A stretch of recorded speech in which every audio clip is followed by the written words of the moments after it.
Selamat mendengarkan podcast ini. Kita membuka Alkitab kita dari 2 Petrus pasal 3. 2 Petrus pasal 3, saudara sekalian.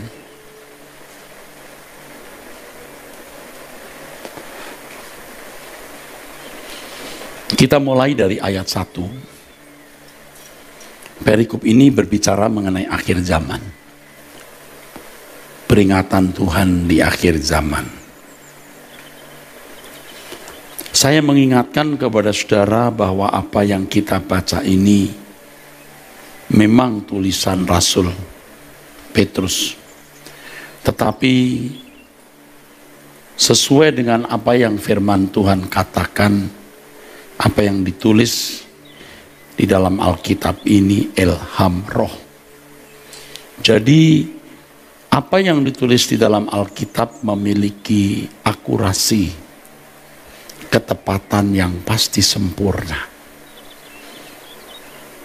Dan kalau kita percaya bahwa yang ditulis oleh rasul-rasul adalah ilham roh, maka kita sepatutnya menghargai dengan memberikan respon yang memadai atau respon yang seharusnya. Sebagai sikap penghargaan kita kepada firman Tuhan dan bukti percaya kita kepada Tuhan, sekaligus penghormatan kita kepada pribadi Allah yang memiliki firman ini.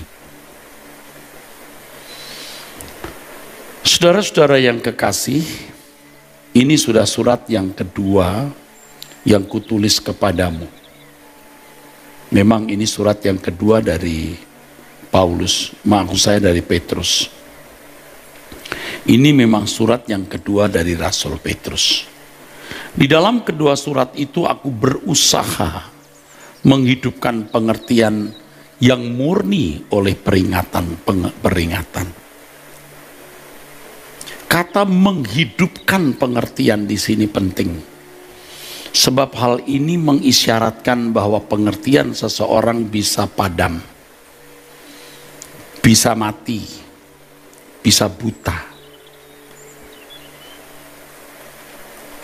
Betapa beruntungnya kita yang menyediakan waktu membaca Alkitab, mendengarkan khotbah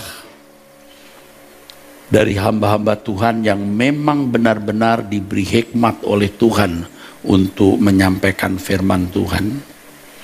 Karena firman yang kita dengar itu menghidupkan pengertian yang murni. Orang bisa membaca Alkitab, orang bisa mendengar khotbah, tetapi kalau tidak di dalam pimpinan Roh Kudus dan firman yang dia dengar bukan oleh pimpinan Roh Kudus, maka tidak akan menghidupkan pengertian yang murni. Kita bersyukur kita menyediakan waktu kita untuk datang kepada Tuhan dalam doa, lalu kita mendengar pemberitaan firman. Dan jika pemberitaan firman itu pemberitaan firman yang diurapi Roh Kudus, yang dipimpin Roh Kudus, itu akan menghidupkan pengertian yang murni. Dan harus saya jelaskan kepada saudara bahwa pengertian kita itu bukan sekaligus berkembang secara instan, tetapi lewat proses bertahap. Seperti yang sering saya kemukakan, seakan-akan kehidupan kita yang mencari Tuhan itu tidak mengalami perubahan yang berarti.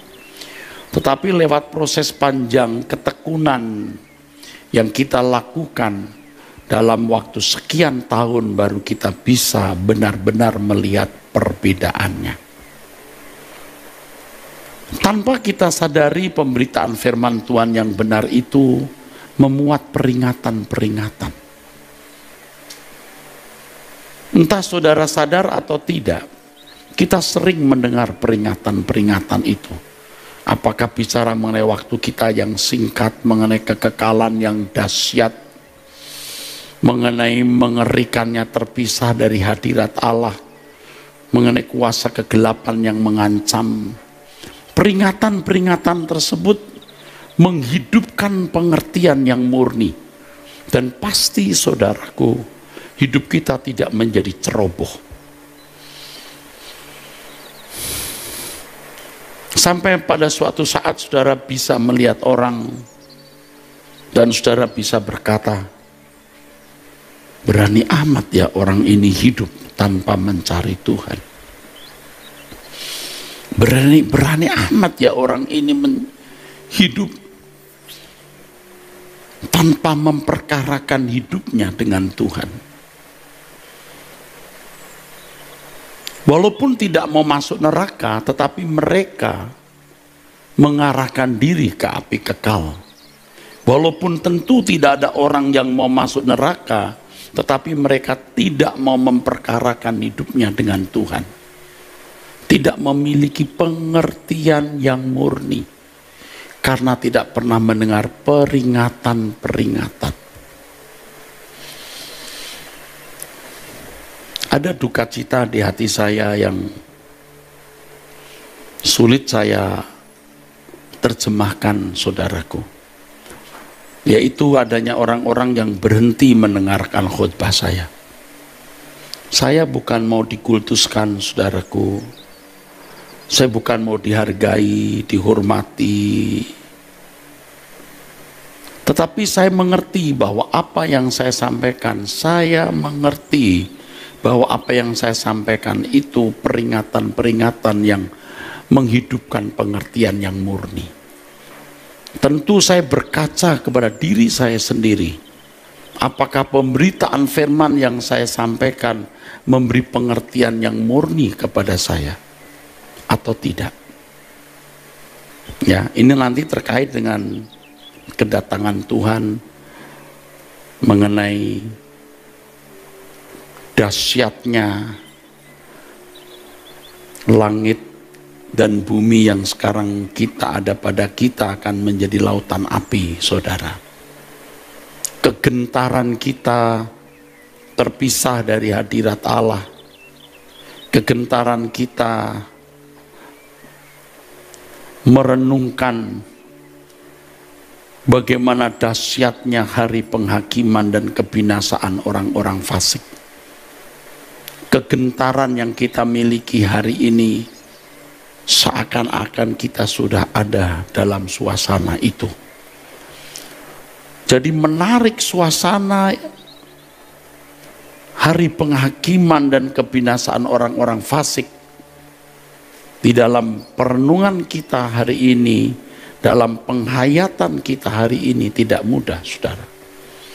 Atau menarik suasana di hadapan pengadilan Tuhan dan mengerikannya keterpisahan dari Allah. Kita bisa hayati hari ini bukan sesuatu yang mudah. Tetapi pengertian yang murni akan memampukan kita menghayati hal tersebut. Dan kalau kita mampu menghayatinya, kita tidak usah dipaksa untuk hidup suci. Kita tidak perlu diancam untuk hidup tidak bercacat, tidak bercela. Kita sudah terpacu, terdorong untuk hidup suci, untuk hidup tidak bercacat, tidak bercela. Tidak perlu iming-iming sesuatu, tetapi kita sudah rela mengorbankan apapun demi pekerjaan Allah. Di lain pihak kita sudah bisa menarik indahnya kerajaan surga. Hamparan padang hijau yang tidak bertepi.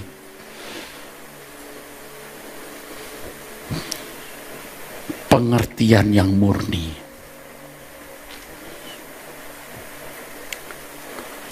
Kemudian kita melihat ayat berikutnya. Supaya kamu mengingat akan perkataan yang dahulu telah diucapkan oleh nabi-nabi kudus, dan mengingat akan perintah Tuhan dan juru selamat yang disampaikan oleh rasul-rasulmu kepadamu. Ketika Petrus menulis surat ini, tidak jelas dokumen apa yang dimiliki oleh Rasul Petrus.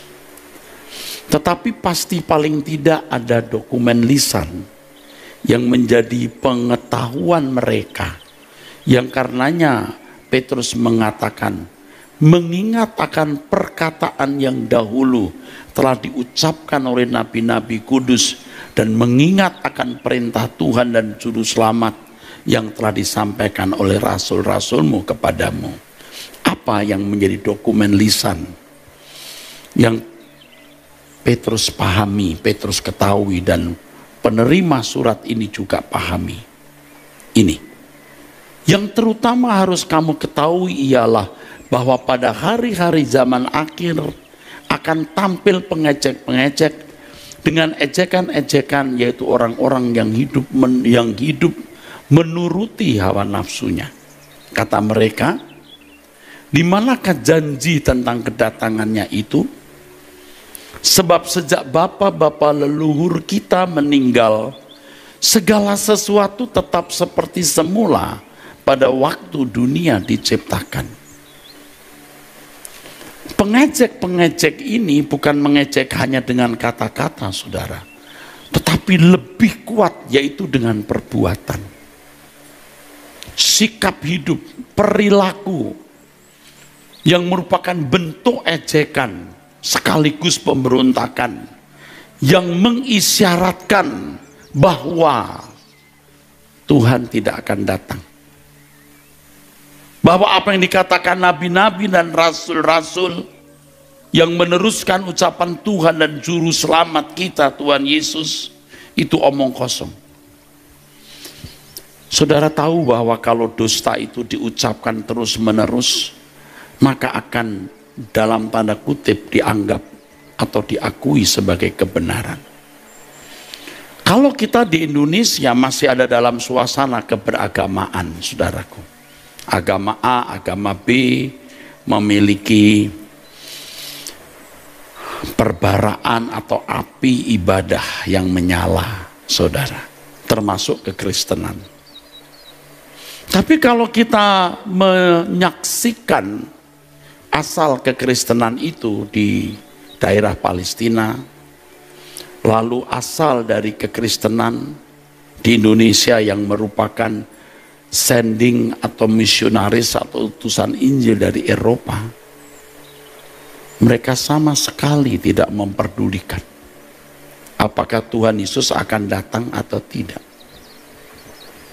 Mereka tidak memperdulikan hal itu.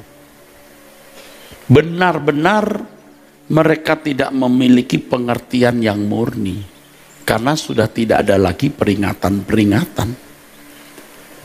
Saya berkali-kali mengatakan bahwa banyak sekolah-sekolah tinggi teologi dan seminari-seminari yang berkualitas akademis yang tinggi, tetapi gereja bangkrut. Berarti tidak ada pengertian yang murni oleh peringatan-peringatan. Saudara tahu nggak kalau kita bicara LB3, LB3 itu peringatan. Kalau kita sering mengumandangkan atau kita mendengar langit baru, bumi baru, langit baru, bumi baru, itu peringatan. Secara tidak langsung itu mengingatkan dunia bukan rumah kita. Semua ini akan berakhir. Kita akan menyongsong langit baru, bumi baru. Di lain pihak ada api kekal kalau kamu tidak diperkenankan masuk langit baru, bumi baru. Setiap kali kita bicara soal kesucian, hidup tidak bercacat, tidak bercela, itu juga peringatan. Kamu harus melakukan hal ini atau kamu akan binasa. Karena saya ada di lingkungan sekolah tinggi teologi, saudara bisa mempercayai saya. Mata kuliah di STT atau di seminari sering tidak menyentuh hal ini. Ini bukan dusta, bukan hoax, bukan tuduhan tak berdasar. Saya ada di lingkungan ini selama 2/3 umur hidup saya. Kalau saya hanya berbekal kurikulum sekolah tinggi teologi, saya binasa, saudara. Saya binasa. Saya tidak menjadi Kristen yang sejati. Karenanya oleh anugerah dan belas kasihan Tuhan, Tuhan memulihkan hidup saya dan saya membangun oleh anugerah Tuhan GSKI dengan 3 pilar. Kesucian hidup, langit baru, bumi baru, dan hidup bertanggung jawab. Memaksimalkan potensi untuk dipersembahkan sepenuhnya tanpa batas untuk Tuhan. 3-tiganya memuat peringatan. 3-tiganya ini memuat peringatan, saudaraku. Di tengah-tengah dunia kita yang dikondisi seakan-akan Tuhan tidak datang atau tidak memperdulikan akan adanya akhir zaman. Kalau saya menjelaskan mengenai akhir zaman, saya menunjukkan bahwa pengertian akhir zaman tidak selalu terkait dengan parousia. Parousia itu artinya kedatangan Yesus. Ya, kalau eskatologi, eskatos itu artinya hari. Logia itu pengetahuan. Jadi eskatologi itu artinya penjelasan atau studi tentang hari-hari akhir, hari-hari terakhir, hari-hari terakhir. Jadi kalau bicara akhir zaman, yang pertama hari-hari terakhir sebelum parousia. Ini bisa dikatakan ujung dari ujung akhir zaman. Ujung dari akhir zaman. Tetapi kalau Alkitab bicara mengenai akhir zaman tidak selalu terkait dengan parousia. Terkait dengan berakhirnya suatu masa. Jadi ketika Tuhan Yesus bicara soal akhir zaman dan berkata hati-hati kalau pembinasa keji berdiri di kota suci atau di tempat suci. Itu tidak bicara soal parousia dan banyak orang salah menafsirkan di Matius pasal 24. Itu bicara mengenai Jenderal Titus yang mengepung Yerusalem di tahun 70 di abad pertama. Itu tidak ada kaitannya dengan parousia, tapi itu sudah akhir zaman. Akhir zamannya Yerusalem. Dengan tentu kematian yang dahsyat, lalu di situ ada ayat, tidak pernah sejak dunia dijadikan ada kematian seperti ini. Maksudnya kematian di kota Yerusalem bukan di tempat lain. Jadi harus strictly konteks dan strictly dalam konteks, saudaraku, dan benar-benar harus cerdas, saudaraku. Jangan ini nanti ditarik di zaman kapan, enggak, itu zaman itu. Zaman itu 40 tahun setelah Yesus mengucapkan nubuatan itu, pembinasa keji berdiri di tempat kudus itu, Yerusalem yang dikepung lalu dihancurkan dan mayat bergelimpangan seperti seorang sejarawan Yosefus menulis. Karena itu betul-betul usaha untuk membinasakan orang-orang Yahudi, ya, sampai bait Allah dihancurkan, sampai fondasi dari bait Allah dibongkar karena mereka memiliki mitos bahwa di bawah bait suci ada lempengan emas.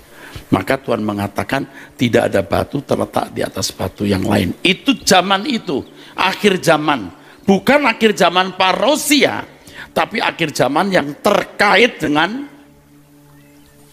hancurnya sebuah masa. Amin. Paham, saudara? Halo?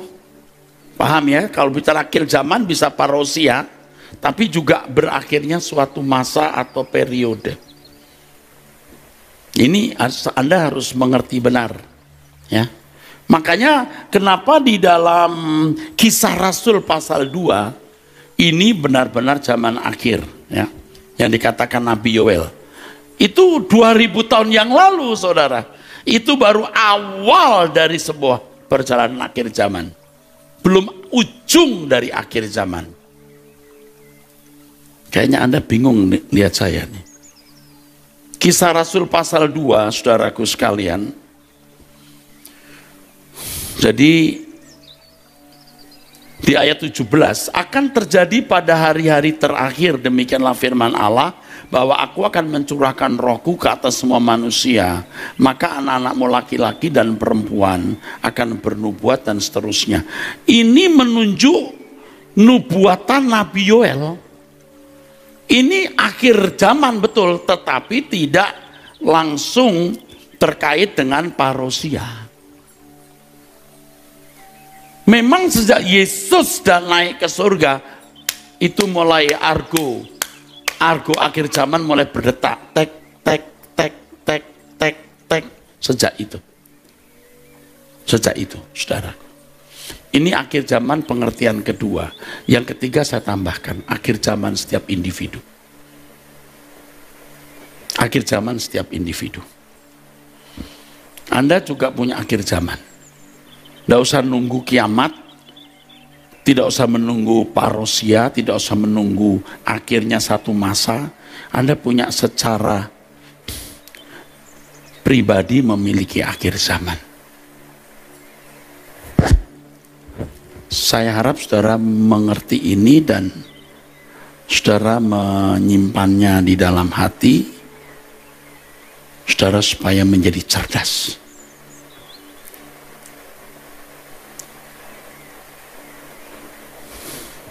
Nah, dunia kita hari ini adalah dunia di mana orang dikondisikan untuk tidak percaya adanya Tuhan, juga tidak percaya adanya akhir zaman. Ayat berikutnya, mereka sengaja tidak mau tahu bahwa oleh firman Allah, langit telah ada sejak dahulu dan juga bumi yang berasal dari air dan oleh air. Tidak mau tahu. Ada penciptaan alam semesta, tidak mau tahu. Nah, ini kondisi dunia kita hari ini. Kalau bicara soal penciptaan langit dan bumi, anak-anak muda terutama, itu dianggap sudah kuno. Padahal mesti selalu harus diingat bahwa bumi ini ada tidak dengan sendirinya. Ada yang menciptakan. Anda mungkin berkata, nggak gitu kali Pak. Oke, kalau di barat makin tidak percaya adanya Allah. Makin tidak mau mengerti bahwa ada penciptaan langit dan bumi. Lalu dicari teori-teori dan dibangunnya teori-teori adanya accidentally atau kecelakaan dari semua ini. Entah itu teori Big Bang dan lain-lain, saudaraku. Yang tidak pernah ke luar negeri, tidak pernah merasakan suasana barat, Anda mungkin susah mengerti. Tapi kalau orang sudah pernah di luar negeri, Anda akan bisa merasakan betapa kafirnya, betapa ateisnya manusia-manusia itu. Dan yang dikatakan firman ini benar. Dan saya harus memberitahukan bahwa yang kita bicara ini akhir zaman yang terkait dengan parousia. Ya, yang sedang kita baca ini 2 Petrus pasal 3 ini akhir zaman yang terkait dengan parousia. Jadi akhir zaman itu bisa menyangkut dengan parousia, ini ujung akhir zaman. Yang kedua, akhir satu masa atau periode. Yang ketiga, pribadi. Tetapi yang kita sekarang sedang amati ini adalah akhir dari sejarah dunia. Orang tidak mau tahu bahwa dunia ini diciptakan. Saudara perhatikan nggak kalau doa pagi saya sering mengatakan, atau doa-doa saya di kesempatan lain. Engkau Allah yang menciptakan langit dan bumi. Elohim Yahweh. Saya sebut-sebut terus tuh Elohim Yahweh. Karena memang Alkitab menyebut nama Tuhan itu pada umumnya di perjanjian lama itu Yahweh. Yahweh.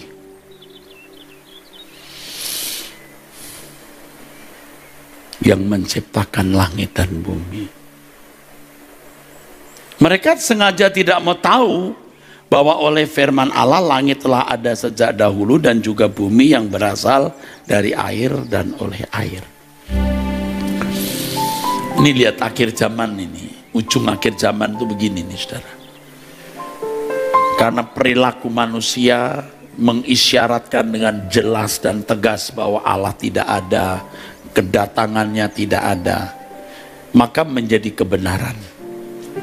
Dan itu menggores jiwa setiap orang. Ngerti nggak ada Allah yang beracara?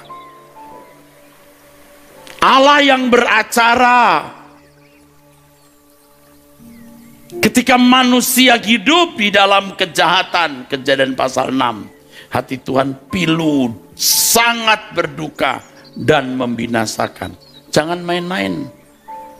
Kamu tidak ada di daerah netral yang tidak bertuan, kamu ada di daerah yang bertuan. Ada Allah yang hidup, yang memiliki perasaan, yang bertindak sebagai hakim.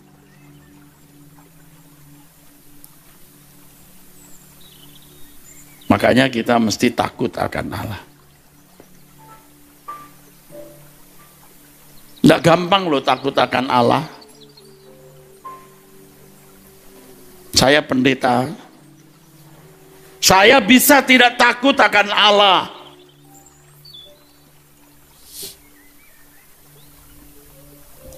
Ilmu teologi saya tidak membuat saya takut akan Allah. Percaya saudaraku, tapi pergumulan hidup saya, perjalanan hidup bersama Tuhan, membuat saya dengan sungguh-sungguh berkata, berikanku hati takut akan dirimu, dengan sikap hormatku kepadamu Bapa. Kita mau tahu bahwa Allah menciptakan langit dan bumi. Ada Allah yang memiliki perasaan yang berurusan dengan manusia. Apakah manusia itu mau berurusan dengan dia atau tidak, Allah tetap berurusan. Mau mengenal, mau mengerti dia atau tidak, Allah tetap menuntut keadilan. Nah, lebih baik kita tahu. Kita mau tahu dan kita mau berurusan. Kita tidak main-main lagi, saudaraku. Kita tidak mau main-main lagi. Saya ingatkan kepada saudara-saudara yang belajar teologi atau menjadi pendeta. Gelar saudara tidak membuat Anda takut akan Allah. Jabatan pendetamu juga tidak membuat engkau takut akan Allah. Tetapi kesungguhanmu mencari wajah Tuhan siang dan malam dan merenungkan firman-Nya, itu membuat engkau dan aku takut akan Allah. Kita tidak perlu peduli apa kata orang tentang kita, walaupun kita tentu mempertimbangkan. Tapi jangan terganggu, sebab kita semua sedang mempersiapkan diri menyongsong pengadilan Tuhan.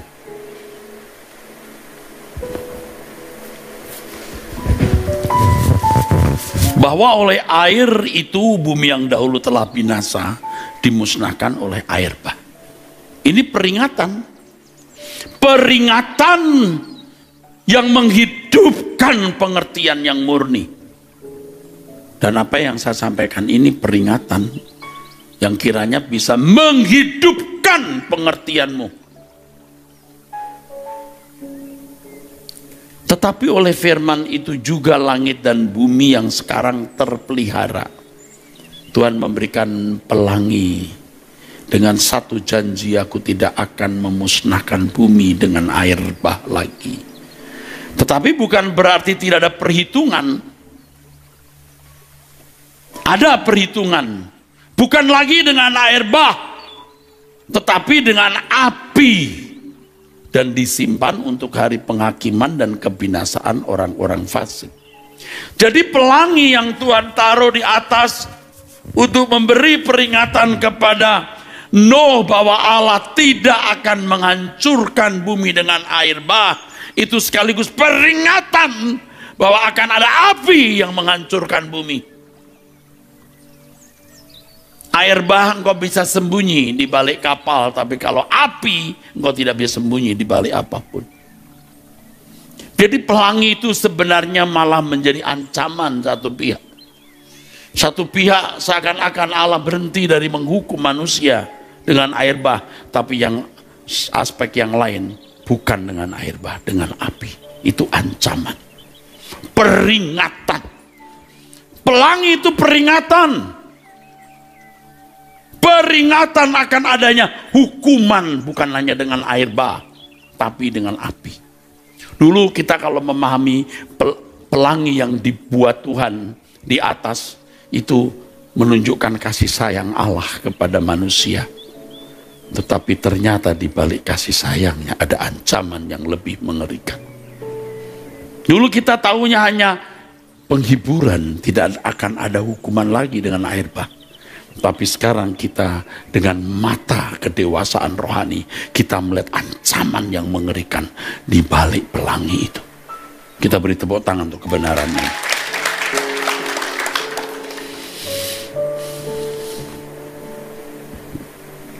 Disimpan untuk hari penghakiman dan kebinasaan orang fasik.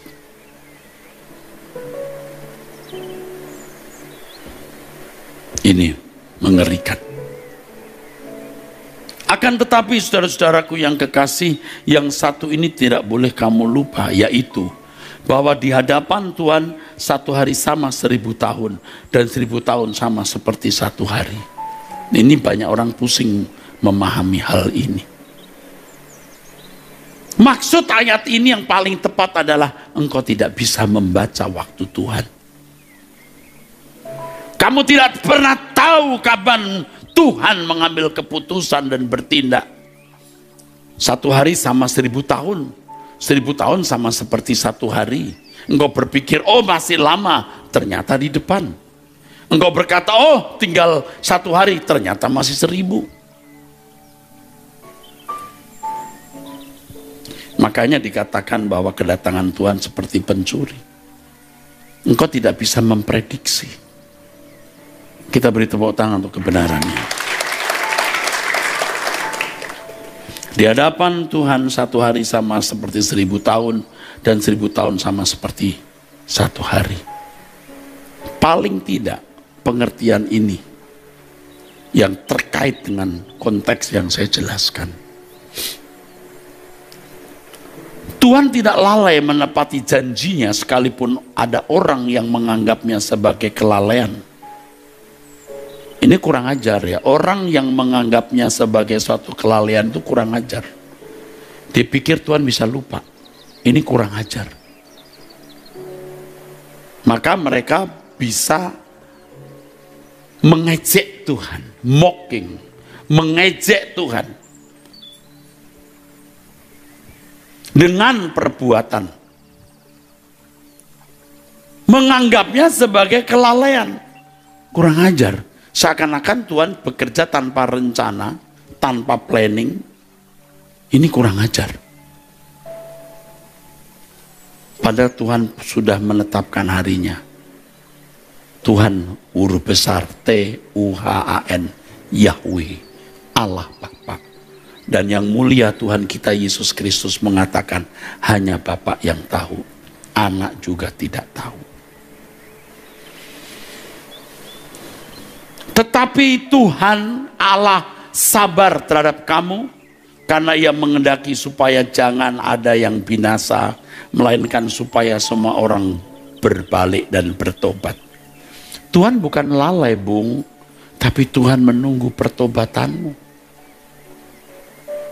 Ini bukan hanya terkait dengan parousia kedatangan Tuhan Yesus ya, terkait juga dengan hari kematian. Saudara tahu nggak ada orang-orang baik yang dihajar Tuhan dengan banyak masalah? Bingung nggak? Orang sebaik ini kenapa menghadapi masalah-masalah begini? Saya tahu itu berkat kekal. Tapi ada orang-orang jahat yang sehat, uang banyak, dan seakan-akan selalu menang. Dia bicara apa saja bisa, dan Tuhan tidak menghukum. Anda tahu orang-orang seperti ini disempurnakan kejahatannya. disempurnakan kejahatannya, dimatangkan kejahatannya. Kenapa ya Tuhan kau biarkan orang-orang ini kok jahat begini? Itu mengerikan. Saudara sedikit salah dihajar, dipermalukan. Bersyukur kalau Tuhan menghajar saudara. Tapi sebaiknya dan memang seharusnya jangan sampai dihajar. Kalau Tuhan sudah beri peringatan lewat khotbah begini, Anda langsung tersungkur, menangis, bertobat. Merendahkan diri. Jangan sampai kita dipukul.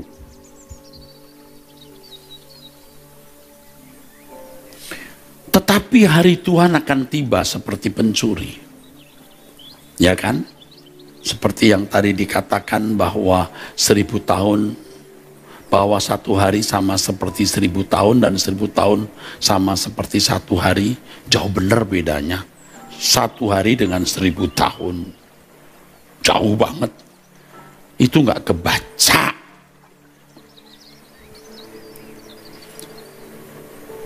Tidak terprediksi hari Tuhan itu. Tetapi hari Tuhan akan tiba seperti pencuri. Pada hari itu langit akan lenyap dengan gemuruh yang dahsyat. Dan unsur-unsur dunia akan hangus dalam nyala api.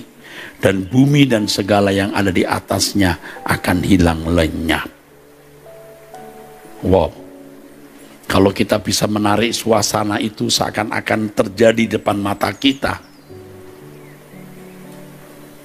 Seakan-akan terjadi di depan mata kita. Jadi jika segala sesuatu ini akan hancur secara demikian, betapa suci dan salehnya kamu harus hidup. Nah, kalau kita memiliki pengertian yang murni oleh peringatan-peringatan, bisa menarik kedahsyatan suasana hari penghakiman itu, maka kita tidak usah dipaksa-paksa kita mau hidup suci, hidup saleh.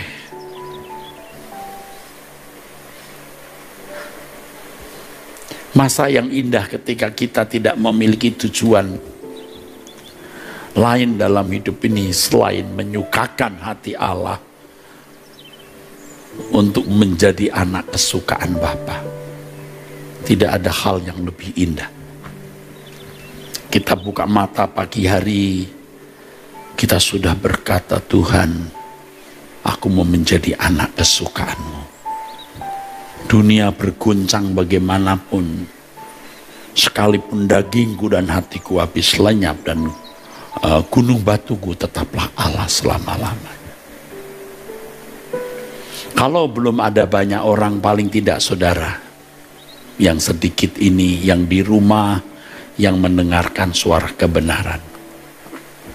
Saya tidak memaksa saudara untuk percaya kepada saya, dan saya tidak ingin saya melarang saudara mengkultuskan saya, karena saya manusia saudara, sama seperti saudara. Tapi saya berharap saudara percaya apa yang saya katakan, karena ini firman Tuhan, supaya saudara selamat.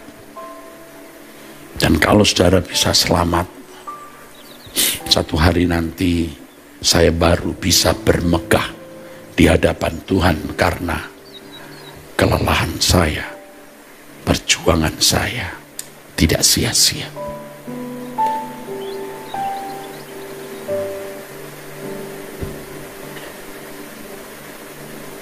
Kepada para pelayan Tuhan, hamba-hamba Tuhan, mahasiswa STT Ekumene dari strata 1, 2, 3 dan dari semua prodi, mari kita akan menjadi penggerak dari kebangunan rohani di akhir zaman.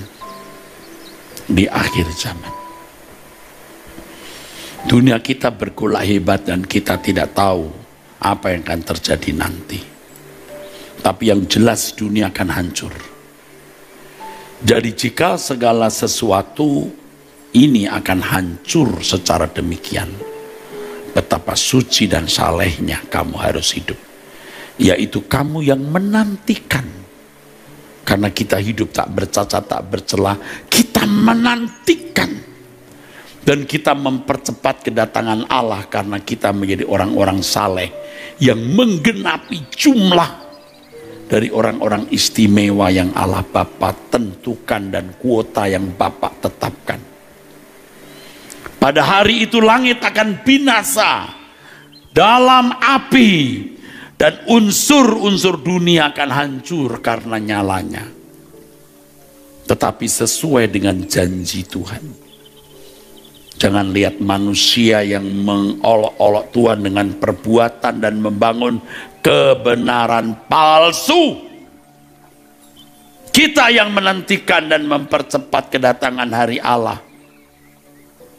Pada hari itu langit akan binasa dalam api dan unsur-unsur dunia akan hancur karena nyalanya. Tapi sesuai dengan janjinya. Kita menantikan langit yang baru dan bumi yang baru di mana terdapat kebenaran.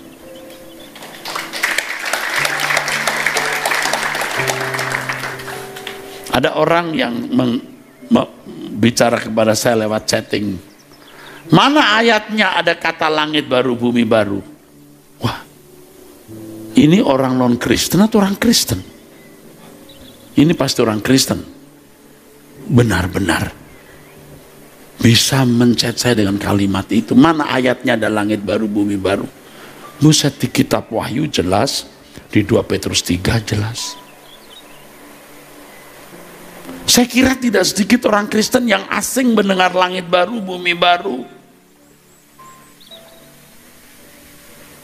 Sebab itu saudara-saudaraku yang kekasih, sambil menantikan semuanya itu, kamu harus berusaha. Tidak boleh hanya menunggu menanti anugerah untuk hidup suci. Anugerah keselamatan disediakan, tapi usaha harus kita miliki. Supaya kamu kedapatan tak bercacat dan tak bernoda di hadapannya dalam perdamaian dengan Dia. Amin.